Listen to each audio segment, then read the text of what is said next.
नमस्कार बंधुगण, जय महालक्ष्मी। भागवत महापुराण ओडिया चैनल आपण मानक स्वागत। आज आपण मानक पई प्रस्तुत बृहत महालक्ष्मी पुराण। एही पवित्र श्रावण मासरे महालक्ष्मी पुराण पाठ कले बा श्रवण कले घरे सुख समृद्धि एवं शांति प्राप्ति होइथाय। श्रावण मास हेउछि भगवान शिव एवं माता पार्वतींकर अति प्रिय मास, किंतु एही मासर प्रति शुक्रवार दिन बा श्रावण मास शुक्रवार दिन माँ लक्ष्मी पूजा पाई अत्यंत शुभ मन करा जाए। एही पुराण पाठ कले बा श्रवण कले घरु नकारात्मक शक्ति बा अलक्ष्मी विदाय नियंती। आर्थिक समस्या दूर होई धन धान्य रे वृद्धि होइथाय। गृह रे लागि रहिथिबा कलह एवं अशांति दूर होइथाय। परिवारर सदस्यों मध्यरे स्नेह एवं सद्भावना बढ़ी थाए। विशेष करी महिला माने श्रावण मासरे एही पुराण पाठ कले बा श्रवण कले सेमानंकर सौभाग्य वृद्धि होई थाए। स्वामी एवं संतान मानंकर स्वास्थ्य भल रहे ओ आयुष वृद्धि होई थाए। निष्ठार सह एही पुराण पाठ कले बा श्रवण कले कार्य रे थिबा समस्त बाधा विघ्न दूर होई थाए। व्यवसाय और चाकरी क्षेत्र रे उन्नति होई थाए। तबे आसंत बंधुगण आरंभ करिबा बृहत महालक्ष्मी पुराण। प्रथमे श्री महालक्ष्मी स्तुति पाठ करिबा। चैनल जदि नुआ अछंदी चैनल को सब्सक्राइब करी कमेंट बॉक्स रे जय माँ लक्ष्मी लिखिबाकू जमा भी कुंठाबोध करंतनी। श्री महालक्ष्मी स्तुति। जय जय महालक्ष्मी विष्णु घरणी। जय जय महालक्ष्मी संसार पालिनी। जय जय महालक्ष्मी पद्म निवासिनी। जय जय महालक्ष्मी दुख विनाशिनी। जय जय महालक्ष्मी अति दयावती। तुम्भ पाद पंकजरे रहु मोर मति। किंचित सुदया मते कर महामाई। अति दुखरे पड़िण डाकुअछि मुहि। विपद भंजनी तोर नाम अटे जेणु। विपदरे पड़ी मुहि डाकुअछि तेणु। न जाणई तोर भक्ति अति मूढ़ मति। कर जोड़ी करुअछि तोते मुहि स्तुति। तोर नाम अछि जेते के कहि पारिब। ब्रह्मा नारदंको जा अटई दुर्लभ। संक्षेपित तोर नाम करुछि गायन। जगत जननी मोते हुओ सुप्रसन्न। प्रथमे तो नाम लक्ष्मी कमला द्वितीय। तृतीय नाम तो पद्मा चतुर्थे हरिप्रिय। पंचमे दारिद्र्य भंजनी तो नाम ख्यात। षष्ठरे विमला अटु तु ही जगन्मात। सप्तमे जग मोहिनी चंचला अष्टमे। नवमे जानकी रमा नाम तो दशमे। ए दश नाम को प्रति दिन जे स्मरई। दारिद्र्य व्यथा तार लेसे न रही। तो नाम जपिले दरिद्रता हुए दूर। ଧନ ସମ୍ପଦରେ ପୂର୍ଣ୍ଣ ହୁଅଇ ଭଣ୍ଡାର। ତୋର ନାମ ଧରି ଯେହୁ ବାଣିଜ୍ୟ କରଇ, ବହୁ ଅର୍ଥ ଲାଭ ତାର ନିଶ୍ଚୟ ହୁଅଇ। ଜଗତ ଜନନୀ ତୁ କମଳା ନାମ ବହୁ, ଯେ ତତେ ଭକ୍ତିରେ ଡାକେ ତାହା ଘରେ ଥାଉ। ଯାହାକୁ ସୁଦୟା କରୁ ସେ ହୁଏ ଧନାଢ଼୍ୟ, ନାରୀ ଶିରୋମଣି ନାହିଁ ତୋଠାରୁ କେବଳ। କୀଟୁ ବ୍ରହ୍ମ ଯାଏ ସମସ୍ତଙ୍କୁ ଦେଉ ପଡ଼ି, ତୋ ନାମ ଚିନ୍ତିଲେ ଦୁଃଖ କଷ୍ଟ ଯାଏ ଛାଡ଼ି। ତୋର ଦ୍ରୋହୀ ମାନଙ୍କୁ ମା ଅନନ ମିଳଇ, ଯେତେ ଅରଜିଲେ ପେଟ କେବେ ନ ପୁରଇ। ତୋର ଚରିତ କର୍ଣ୍ଣ ଦେଇ ଯେ ଶୁଣାଇ, କିୟ ବା ଭକତି ଭାବେ ମନରେ ଗୁଣଇ। ତାହାର ଦରିଦ୍ରପଣ ଯାଏ ଦୂର ହୋଇ, ସର୍ବଦା ପ୍ରସନ୍ନ ତାକୁ ହେଉ ମହାମାଇ। ଏଣୁ ତ ଚରଣେ ମାଗୋ କରୁଛି ବିନତି, ଦୟା କରି ମାଗୋ ଫେଡ଼ ଏ ଘୋର ବିପତ୍ତି।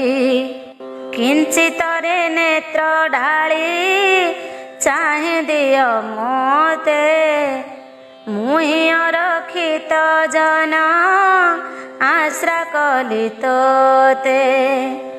ଯେତେବେଳେ ଯାହା ମାଗୋ କରୁଥିବି ଇଚ୍ଛା, ଜଗତ ଜନନୀ ପୂର୍ଣ୍ଣ କର ମନ ବାଞ୍ଛା। ମୋ ପ୍ରତି କରୁଣା ଯେବେ ନ କରିବୁ ତୁହି, ଭବସାଗରେ ଭାସିବି ସିନା ଧନ୍ଦି ହୋଇ। ତୁହି ନ ଫେଡ଼ିଲେ ଦୁଃଖ ଆନକେ ଫେଡ଼ିବ, ଦାସ ନାଶ ଗଲେ ନିନ୍ଦା ତୋର ହୋଇବ। ତୁହି ମୋର ମାତା ପିତା, ତୁ ଇଷ୍ଟ ଦେବତା, ତୁହି ମୋର ଭାଇ ବନ୍ଧୁ, ତୁ ରକ୍ଷା କରତା। ତୋର ପାଦ ବିନୁ ମୋର ଅନ୍ୟ ଗତି ନାହିଁ, ବିପଦ ଭଞ୍ଜନୀ ମାଗୋ ମୋତେ କର ତ୍ରାହି। ଏବେ ଆସନ୍ତୁ ଆରମ୍ଭ କରିବା ବୃହତ ମହାଲକ୍ଷ୍ମୀ ପୁରାଣ। ଆଜିର ବିଷୟ ରହିଛି ନୃସିଂହ ଠାକୁରଙ୍କର ବରୁଣପୁରେ ପ୍ରବେଶ। ଶୁଣ ଆଗ ହୈମବତୀ ଦେଇ କରି ମନ, କୃଷ୍ଣ ବଲ୍ଲଭ ରାଜା ଯେ ପାଇ ନିମନ୍ତ୍ରଣ। ରାଣୀ ଭଗବାନଙ୍କୁ ଦେଲେ ଯେ ବୁଝାଇଣ, ଯେପରି କହିଲେ ଯେ ନାରଦ ତପୋଧନ। ଶୁଣିଲେ କୃଷ୍ଣ ବିପ୍ଳବ ଆନନ୍ଦିତ ମନ, ଲକ୍ଷ୍ମୀ ନାମରେ କନ୍ୟା ବରୁଣର ଯେ ଅଛ। ତାର ଯୋଗୁ ସ୍ୱୟଂବର ସଭା କରିଅଛି, ଅପୂର୍ବ ଲାଖେ କପାତିଛନ୍ତି ବେଦବର।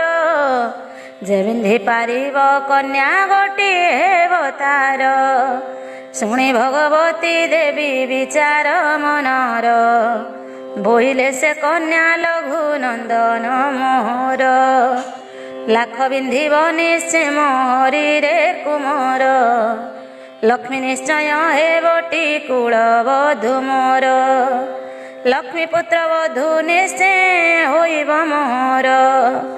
ରାଜ୍ୟ ମଧ୍ୟ ଖେଳିଗଲା ଆନନ୍ଦ ଲହର, ନଗ୍ର ମଧ୍ୟରେ ଆନନ୍ଦ ନୃସିଂହ ଦେଖିଲେ। କିସ ହେଉଅଛି ବୋଲି ପିତାଙ୍କୁ ପୁଛିଲେ। କୃଷ୍ଣ ବଲ୍ଲଭ କହନ୍ତି ବେଶ ହୁଅ ତୁଇ, ଯିବା ବରୁଣପୁରକ ନିମନ୍ତ୍ର ଛଇ। ତା କନ୍ୟା ସ୍ୱୟଂବରରେ ପାତିଛି ଯେ ଲାଖ, ଯେ ବିନ୍ଧିବ ଲାଖ କନ୍ୟା ନେବଟି ପ୍ରତ୍ୟକ୍ଷ। ପିତାଙ୍କ ବଚନ ଶୁଣି ନୃସିଂହ କହନ୍ତି, ସ୍ୱୟଂବର କେତେ ଦିନେ କରିବ ନୃପତି। ମାତ୍ର ଦିନ ଦିନ ରହି ଅଛି ସ୍ୱୟଂବର, ପିତା ବରୁଣପୁରକୁ ବିଳମ୍ବ ନ କର। ନୃସିଂହ କହନ୍ତି ପିତା ବିଳମ୍ବ ନ କର, ସସୈନ୍ୟ ରାଜା ମଧ୍ୟ ଯେ ହୁଅନ୍ତୁ ବାହାର।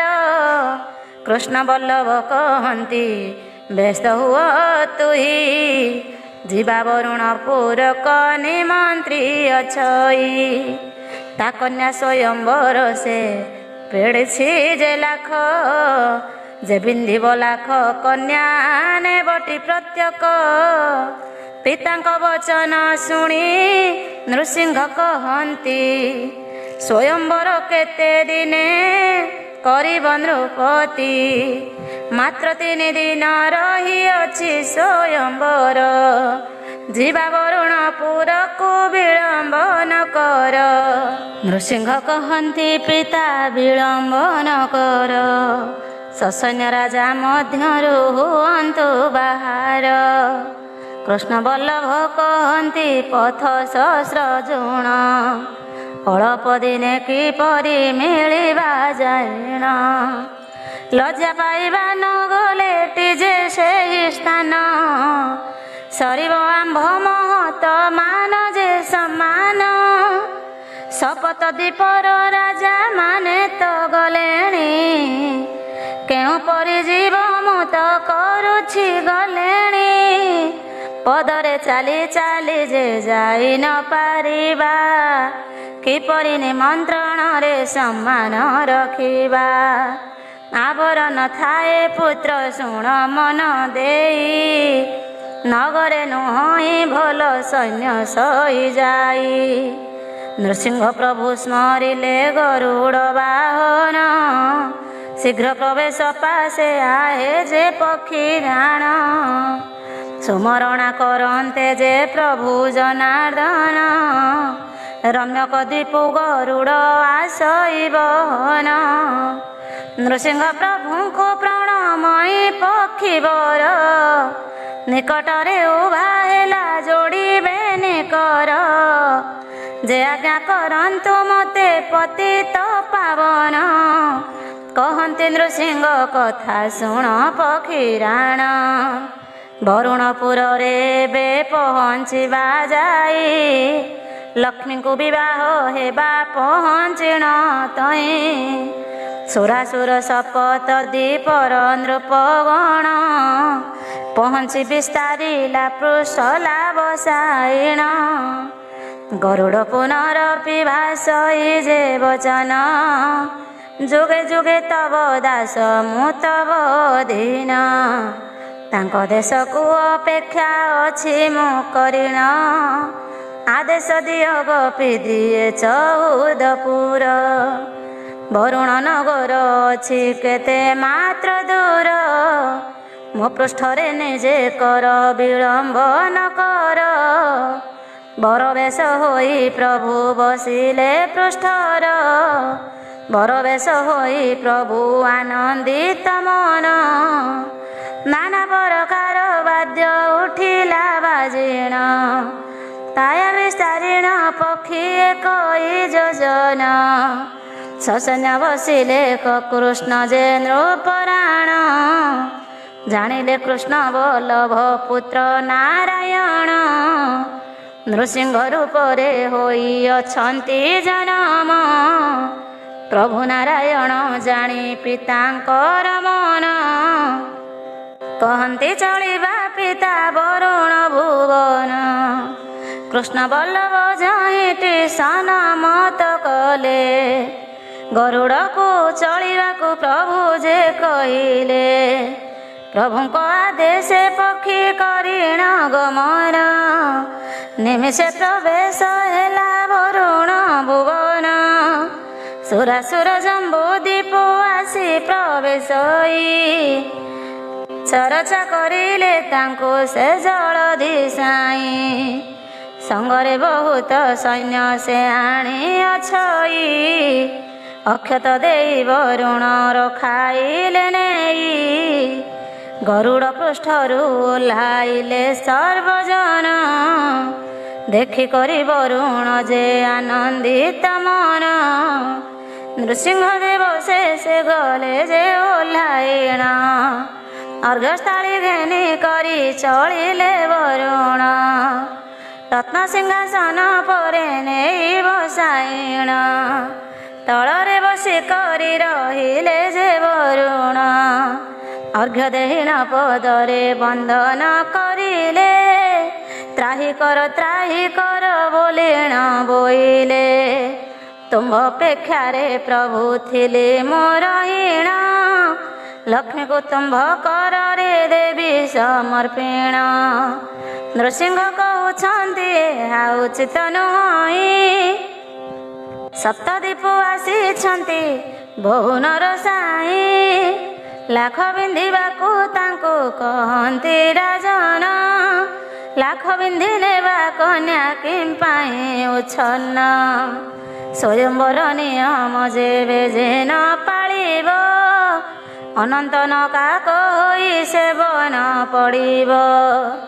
ରାଜଗୁଣକୁ ଆଦେଶ ଦିଅ ହେ ରାଜନ, ଶୁଣି କରି ଆନନ୍ଦିତ ହୋଇଲେ ବରୁଣ।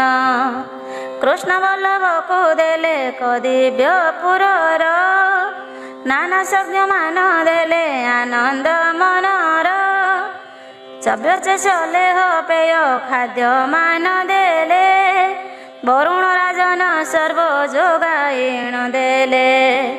ନୃସିଂହଙ୍କର ମନରେ ଯାହା ରୋଗ ଥାଇ, ସେ ଦରବ ମାନ ନୃପ ଦିଅନ୍ତି ଯୋଗାଇ।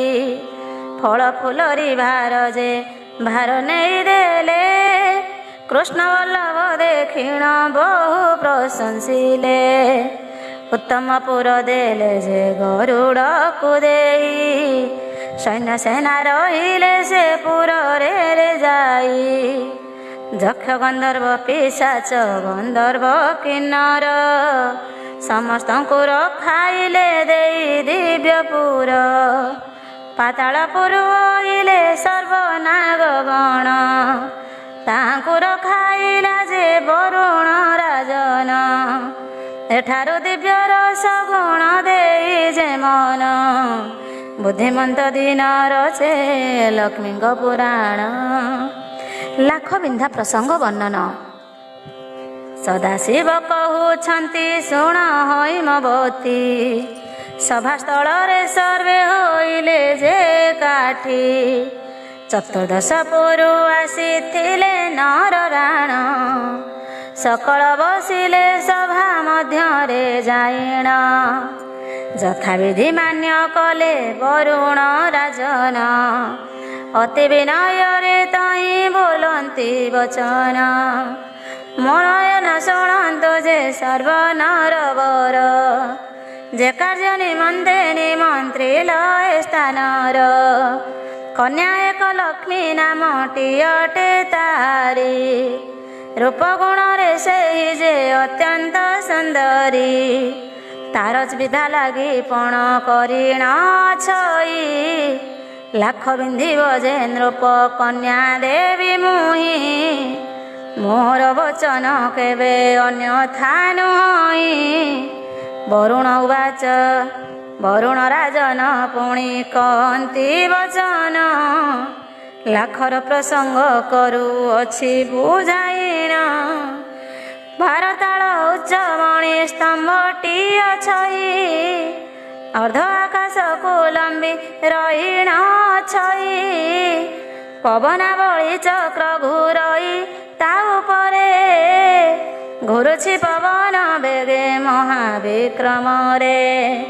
निमिषे सश्रथ थर मृषुण छई निमिषे मात्र काहे न रही जे सेई तार परे मृग एक रहीण छई सर बिंधिब बाम पद को जे अनाई दक्ष कर्ण फुटी रहिब बाम नयने लाख बिंधा हेला जानी थाओ नृप माने ताको कन्या संप्रदान करिबि न कर मौन होइले कहिण ଏହା नृपवर उपस्थित नृपगण स्तब्ध ହୋଇଗଲେ आपणा मान मध्यरे विचार करिले मन मध्य चिंता कले सर्व नृपवर बिंधि न पारिले लही पाइबाने कर पवन बेगे मृग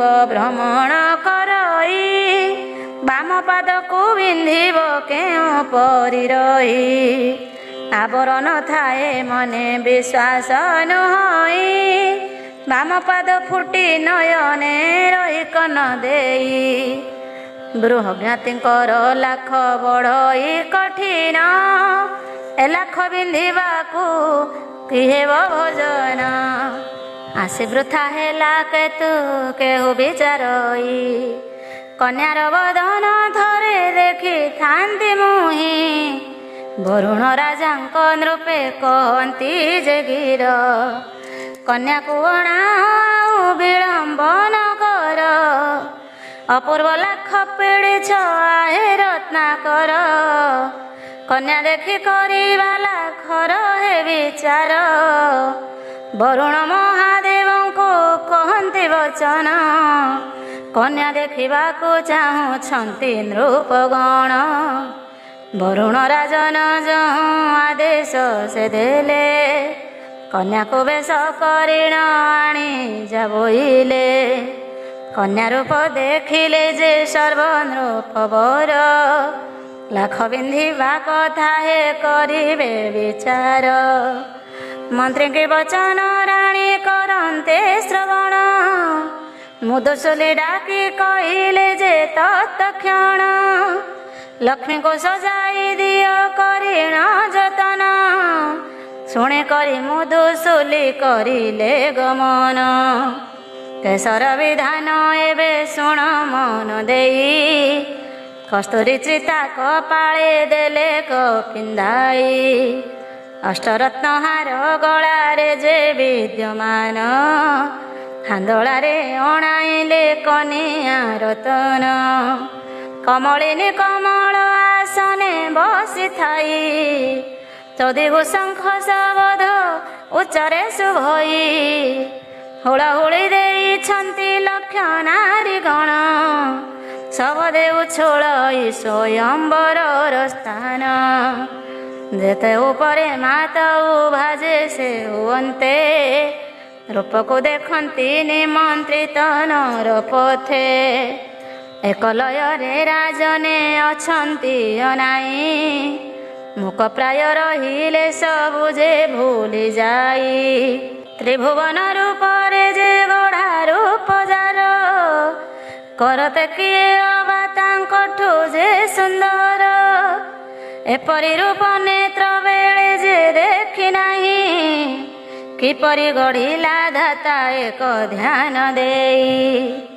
सचे उमा सरस्वती कमलाक्षी गंगा लक्ष्मी रूप तुलना रे सकल मंगा मन मध्यरे एपरि चिंतन्ति नरवर चक्षु रहिछि तांक मेघर जे उपर उभा होइछन्ति लक्ष्मी मेढर उपर किए नेब कन्या नृप करन्ति विचार आन केहु नहे भाग्य थिबटी जार ब्रह्मा शिव परि यज्ञ होइथिब बर आन केहु कहे होई थिबे नारायण से काल भिबटिए कन्यार रतन केहु कहे आसीबार होइछि मंगल नवीन जसा देखिले नयने आंभर ବସ୍ତୁ କରିବାକୁ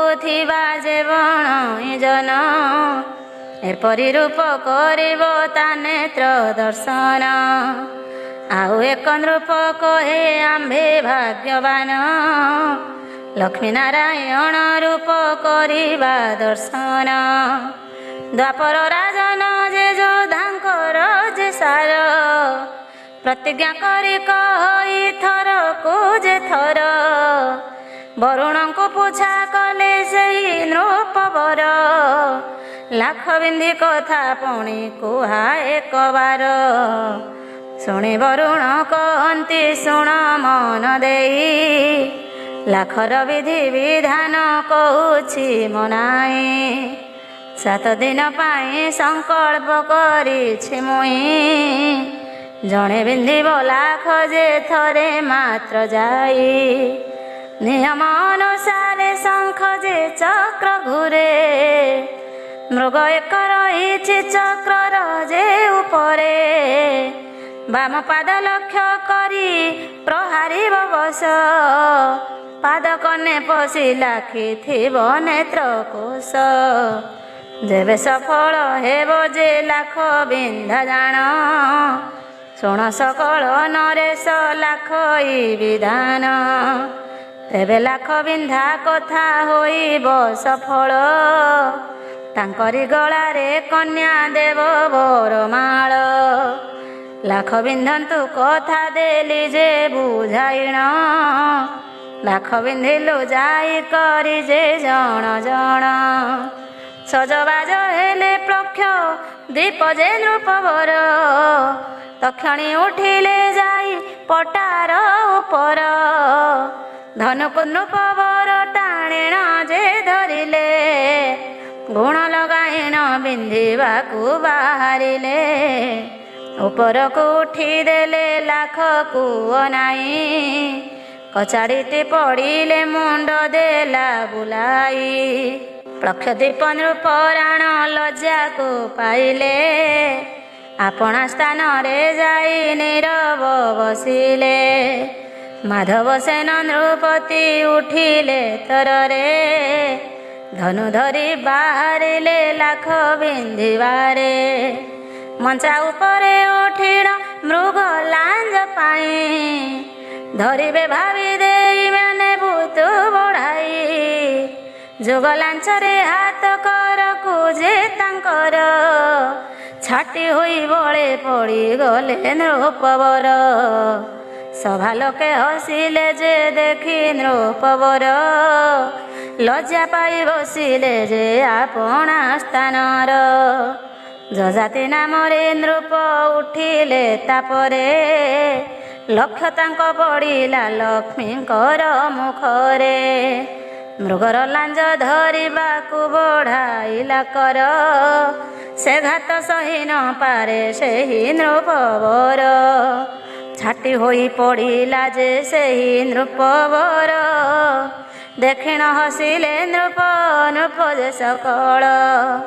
ଆଣ୍ଠୁ ଗଣ୍ଠି ଛିଡ଼ି ଗଲା ରୁଧିର ବମନ ଦୁଇ ତାଳ ପରପତି ହୋଇଲା ଅଜ୍ଞାନ। କିଛି କ୍ଷଣ ପରେ ପୁଣି ପାଇଲା ଚେତନ ଭୟରେ ନ ଚାହେଁ ପୁଣି ଲକ୍ଷ୍ମୀଙ୍କ ବଦନ। ସିଂହରଡ଼ି ଦେଇ ଏକ ନୃପତି ଯେ କହି ଜନମି ନାହାନ୍ତି କେହି କ୍ଷତ୍ରିୟ ଏ ମହି।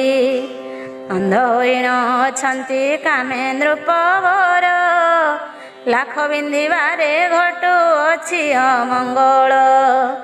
ଏ ସାମାନ୍ୟ ମୃଗଟି ଅତି ତୁଚ୍ଛ ମଣଇ ଦେଖ ସର୍ବେ ଲାଖ ବିନ୍ଧିବଇ ଏ କ୍ଷଣଇ। ଧନୁଶର ଧରି ପଟା ଉପରେ ଉଠଇ ଲାଞ୍ଜ ଧରିବାକୁ କର ଦେଲା ସେ ବଢ଼ାଇ। ଲାଞ୍ଜ ଘାତ ନ ସହିଣ ଓଲଟି ପଡ଼ିଲା ନିଜ ସ୍ଥାନରେ ବିରଜାଇଣ ଯେ ବସିଲା। ନରକେଶରୀ ନୃପ ଉଠିଲା ତା ଉପରେ ଧନୁ ଧରିଣ ଉଠିଲା ମଞ୍ଚାର ଉପରେ।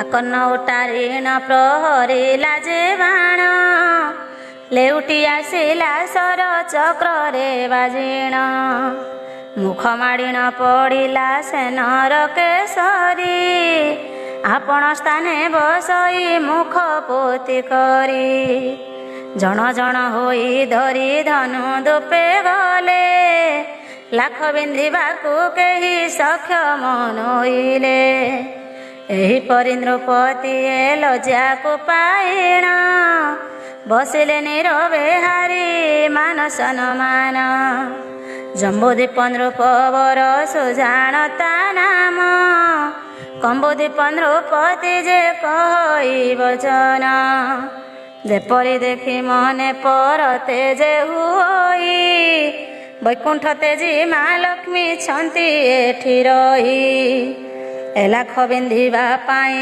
ଯୋଗ୍ୟ କେ ନୁହଁ ଏ ଲାଖ ବିନ୍ଧିବେ ପ୍ରଭୁ ଜଗତ ଗୋସାଇଁ ଲକ୍ଷ୍ମୀ ଦେବୀଙ୍କୁ ହସିନେ ଦିଏ ଚିହ୍ନାଇଣ ଚିହ୍ନ ଗୋ ସଖୀ କେ ହୁଏ ହି ଯେ ନୃପରାଣ ଯେଉଁ ଦେଶ ଯେଉଁ ନୃପବର ଆସିଛନ୍ତି ତାହାଙ୍କୁ ଚିହ୍ନ ଏବେ ଦେଖାଇଣ ଦେଉଛି ଭୋପାଳ କେଶରୀ ସାସଲ୍ୟ ଦୀପର ଗାଣ 5 ଲକ୍ଷ ନୃପବରେ ସମ୍ରାଟ ନ ଜାଣ 110 କୋଟି ଆଣିଣ ଯେ ଅଛଇ ସୁଭଦ୍ରା ଦେଶର ନୃପତା ପାଶେ ଅଛଇ ମଣିଭଦ୍ର ନାମ ତାର ଅତି ଭଦ୍ର ସେଇ ପୁତ୍ର ସମାନ ନିଜ ପ୍ରଜାଙ୍କୁ ଯେ ପାଳଇ ତାଙ୍କ ପାଶରେ ଭୂମନ୍ୟ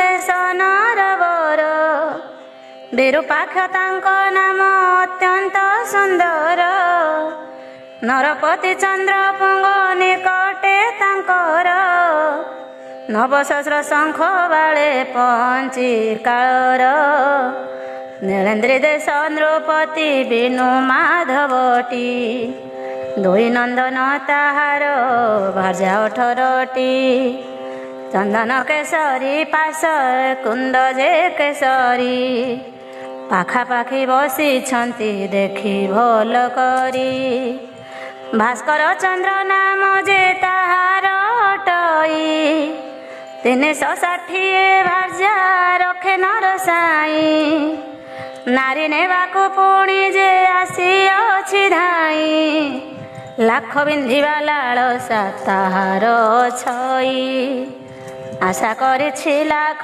ବିନ୍ଧିବାର ଯେ ପାଇଁ ନାମ ବ୍ରହ୍ମ ସେନ ପାଶେ ବସିଛି ଚାହିଁ ଇନ୍ଦ୍ରପଦ ପାଇଁ କରିଥିଲା ଯେତେ ଘୋର ତୁମ୍ଭ ଆଶାରେ ଏଥେ ଆସିଅଛି ଯେ ଧାଇଁ ଭଲ ଭାବେ ଜାଣେ ଲାଖ ବିନ୍ଧି ନ ପାରଇ ତା ପାଶରେ ଛନ୍ତି ଚନ୍ଦ୍ର ଧ୍ୱଜ ଯେ ରାଜନ ଲକ୍ଷ ଲକ୍ଷ ଗୁହାଳ ତାହାର ଯେ ମଦନ ତୁମ୍ଭର ସମକକ୍ଷ ସେ ତ ଯେ ନ ହୋଇବ ଅନେକ ନୃପତି ଛନ୍ତି ଏଥି ଅସମ୍ଭବ ନେପାଳ ନରେଶର ଯେ ପାଶରେ ଅଛଇ ଲକ୍ଷେ ଧର୍ମଶାଳା ସେ ତ ନିର୍ମାଣୀ ଅଛଇ ଯେତେ ନୃପ ଥିଲେ ତାଙ୍କୁ ଦେଖି ଜଣ ଜଣ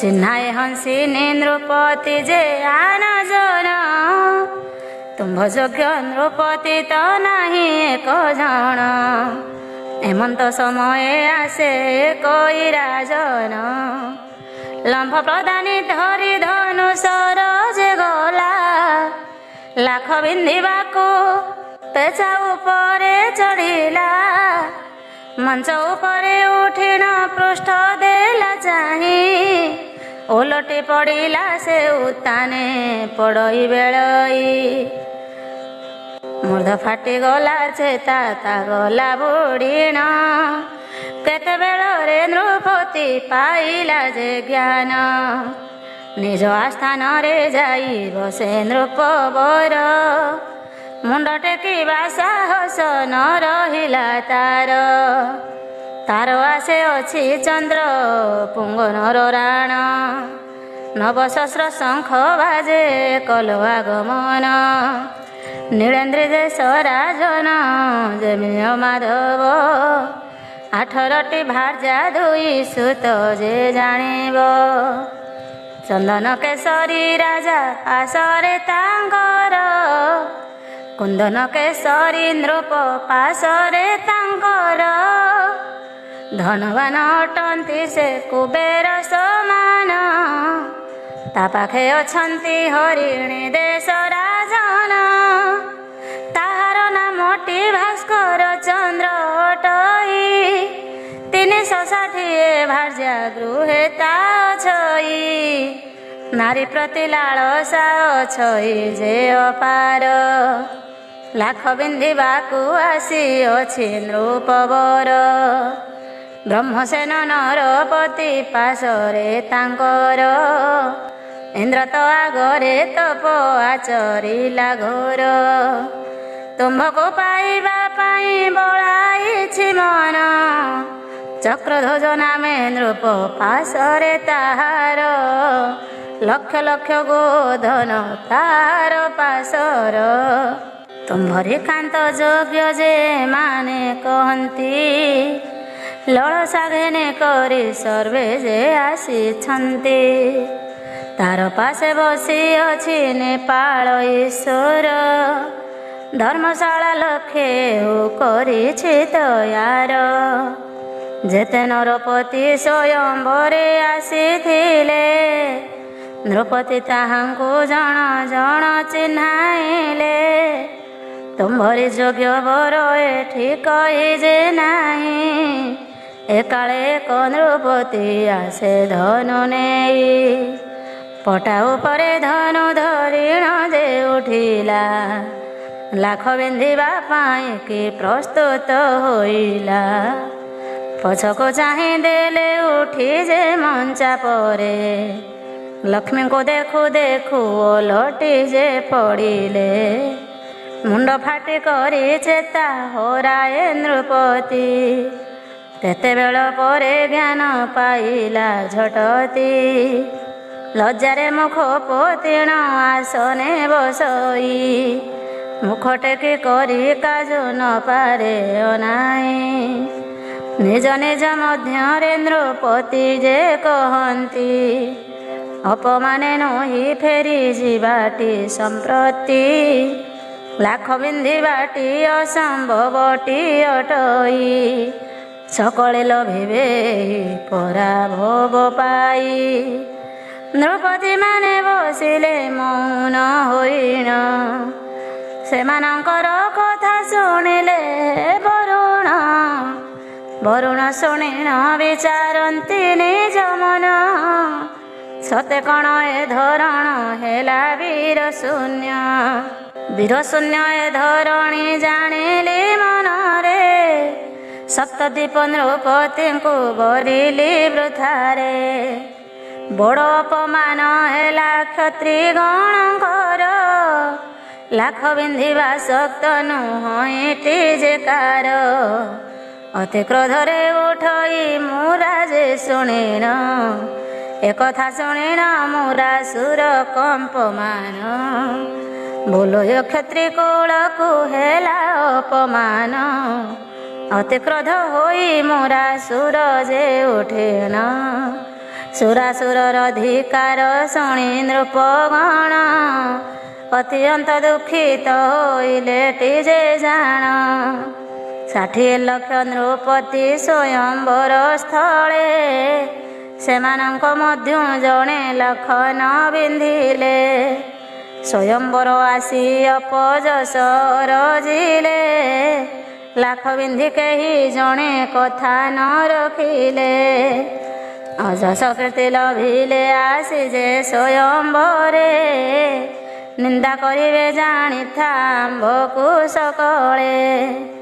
ମୁରାସୁର ବାଣୀ ଶୁଣି ସେ ରାଜନ ଗଣ। କହନ୍ତି ବିନ୍ଧ ଲାଖ ଯେ ଯାଇ ବୀର ଗଣ। ଜୟ ମା ଲକ୍ଷ୍ମୀ।